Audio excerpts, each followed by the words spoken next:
Hi, I'm Jason Russell and welcome to my farm. This is a wean to finish hog facility here behind me, and we've raised pigs here for about 20 years at this facility, and we raise around 15,000 market animals per year. We receive those pigs when they're about 10 to 15 pounds in weight or 3 to 4 weeks of age. We've got renewable energy powering this farm. We are connected to the electric grid. There's some wires right over top of our head coming in, and we actually don't have an electric bill. We have an agreement with our utility provider, Alliant Energy, to produce our own electricity, and then days like today when it's windy and we're really producing a lot, we're actually sending power out. So behind me you can see a wind turbine, and our wind turbine is our biggest electrical producer, and we also have solar panels. Solar panels have gotten to be pretty popular in the area, and a lot of people have them on their roofs and in their yards and things like that, but having a wind turbine is a little bit different. So this wind turbine, for the area it covers, it's about 500 to 700 times more power per square foot. And really the reality is wind turbines work up in the air and not on the ground, so they're just different in that way. Wind turbines also have a lot of moving parts, so there's maintenance that's required for lubrication, and sometimes things break, you have to repair them. But with this wind turbine, we produce enough power to power probably 50 to 60 homes in a given year. And the wind turbine only generates electricity when there's wind blowing, obviously, so that's why we're hooked to the electrical grid, so we have power all the time. But whenever the wind's blowing, we try and make sure that it's working, and today is one of those days. The wind turbine is about 150 feet tall, and if you could imagine, my arms are about 6 feet long from my finger to finger. The wind turbine is 64 feet.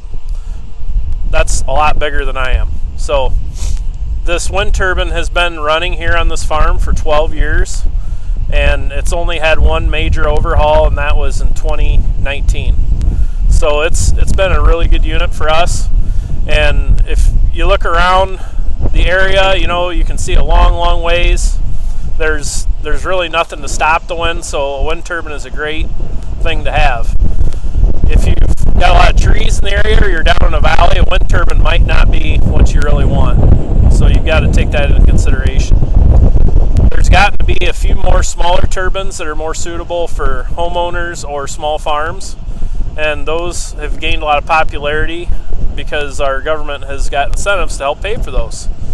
So there's one called a Berge, which is a 15 kilowatt turbine, and this turbine behind us is about 50 or 55. It depends on the rating system you use. So when I say 50, that's 50,000 watts of power, and most light bulbs in your house will use 8 to 10 watts of power. So that would be a lot of light bulbs, wouldn't it? So the wind turbine is pretty simple in the fact that it's just like a fan that's outside. So when the wind blows and the wind turbine spins up to the right speed, there's a switch inside that closes, just like if you turn a fan on, and then the wind's trying to make it run faster, and the electrical grid won't let it do that. So it basically just runs like a fan, and the wind's blowing against it trying to speed it up, and it can't. So then it in turn generates electricity. So the other thing I would say about wind turbines is you need to have a good foundation. So this wind turbine, the tower and the part you see above ground weighs about 20 tons. And then underground there's a 250,000 pound foundation made of concrete that you can't see. So a lot of weight to keep that wind turbine from tipping over. And when you think about it, if someone pushes on your shoulders, they can push you over a lot easier than if they push at your feet. That's why that has to be so heavy to keep it from tipping over. What made you decide to invest in a wind turbine? So we actually put a wind turbine in mainly because it's so windy here, and we felt like it was a good thing to do, and makes you feel a little bit better about when the wind blows, I guess. And it's a way to prevent our costs from going up in the future. So when we're generating our own electricity, as electricity rates increase, which they have over the years, it's a way for us to control what our costs are. So you said solar and wind. Yep. Which one do you find like the pros and cons? And you have both of them, so do you have a preference of which one you would recommend more? Yeah, so solar versus wind. We have both solar and wind on this facility because they complement each other, would be the term I'd use. So when you look at the times of the year that it's really windy, you don't necessarily have much sunlight. Today's a pretty gloomy day and it's just windy and cold. In the spring and the fall, when you have these gloomy days, we produce a ton of electricity with the wind. But then in the summertime, when it's hot and there's no wind, like when you're just standing there sweating and it's almost miserable out, the wind turbine isn't even thinking about running. It's just sitting there, and the solar panels are doing a great amount of generation at that time. So as far as cost, they're real similar per watt right now, but the solar is almost zero to no maintenance compared to the wind system. And can you share with the kids what the difference between a wind turbine and a traditional windmills?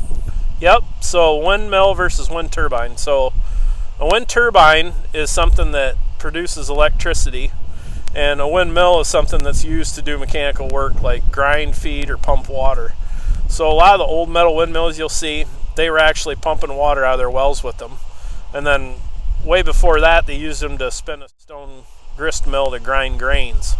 And those old wood ones that you can see through the blades are those ones that they ground grain with. And some of those pumped water in the lowlands of Holland, but mainly just they ground grain with them. Once in a while, if you're near a pond, you'll see a little windmill there, and they have an air compressor on them, and they use those air compressors to aerate the pond to help the fish do well. So, yep. Standing here near the turbine, you can see the scale of the foundation in the tower. You know, we can walk up to it, and I'll put my foot there. You can see just how big it is. So down underneath, this looks like a round piece of cement, but it actually goes down into the ground 10 feet, and there's a 2-foot thick slab attached to it. So a big square slab, 28 feet square and 2 feet thick at the base of this. And these long bolts will go right down into that slab. You can see they're pretty big bolts just to hold the tower. And if you look up at the tower, you can see just how high it is. It's 140 feet to the top of the tower, and then it's another 5 feet to the top of the bearing. So it's about 145 feet to the center of the spindle where the blades are spinning. So over here is the control system, and the control system has some computers in it to help monitor the equipment up tower, and then some of it down here actually controls what happens up tower. And this is what's called a interconnect relay. So that's the computer I was telling you about that will turn on the switch when the fan or turbine is spinning the right speed. And these are the switches. This is a primary and this is a secondary, and those switches are controlled by the computer, and they'll make a big thump when they go into gear.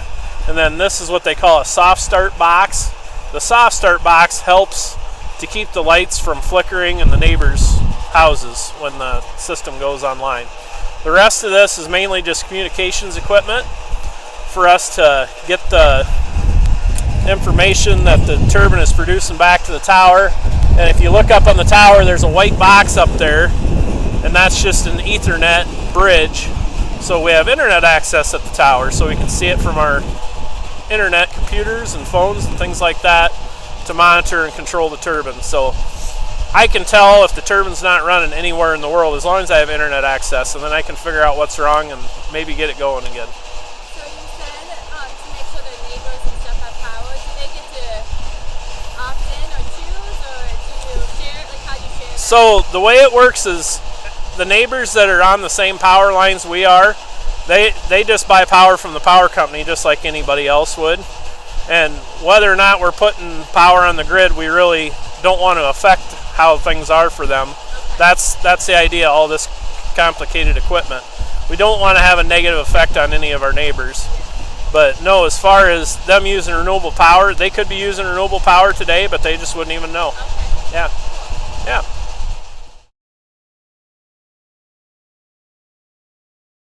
So here we are near the electrical connections where the turbine will connect to the grid. So if you look, there's some pipes kind of running all over the place.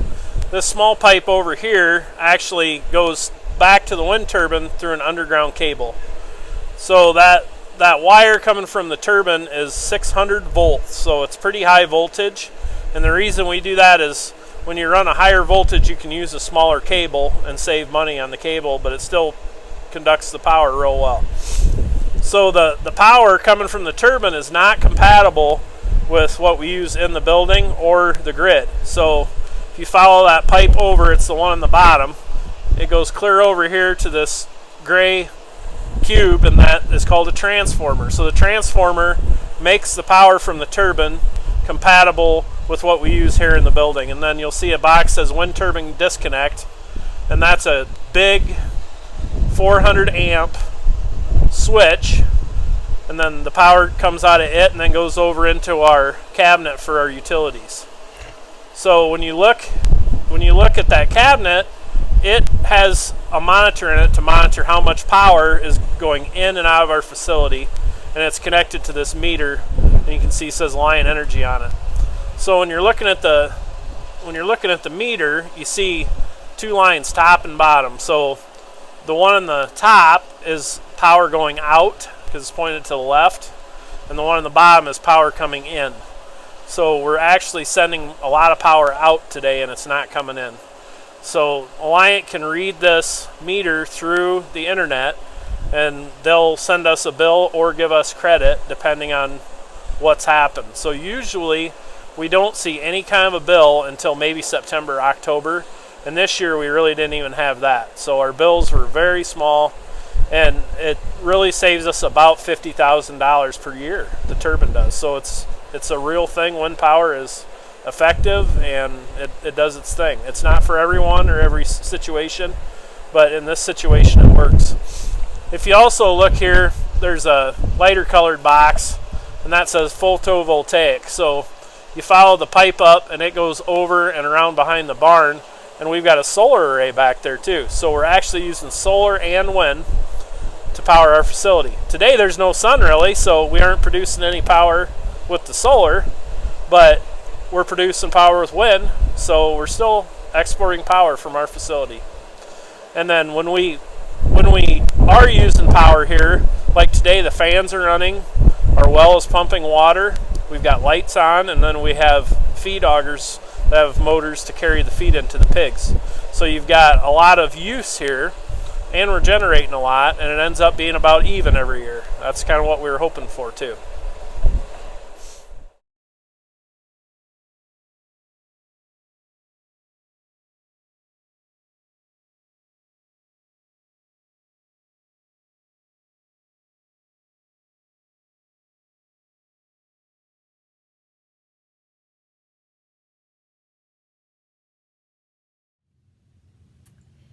Hello everyone! Hopefully you have been enjoying our wind farm chat and learning about why a farmer might put a wind turbine on their property, what's the difference between a windmill and a wind turbine, the benefits of wind energy versus solar energy. So much information packed into this short video. Go back and watch it again if you need to, review some of the materials, split it in half, dive into it however it fits your curriculum and whatever you decide to focus on. Here are a few examples of one of the lesson plans. If you do not have the lesson plan, visit www.lincoag.com. Contact us and we will get you the complete lesson plan. This activity is a STEM project looking at the difference between a windmill and a wind turbine.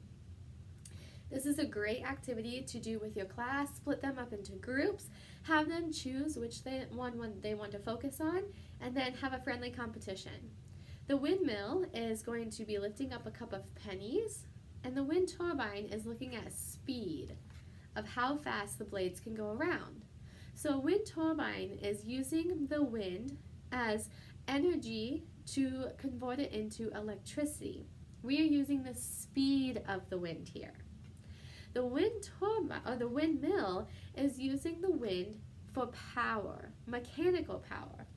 The windmills are traditionally used for grinding grain or pumping water from a well.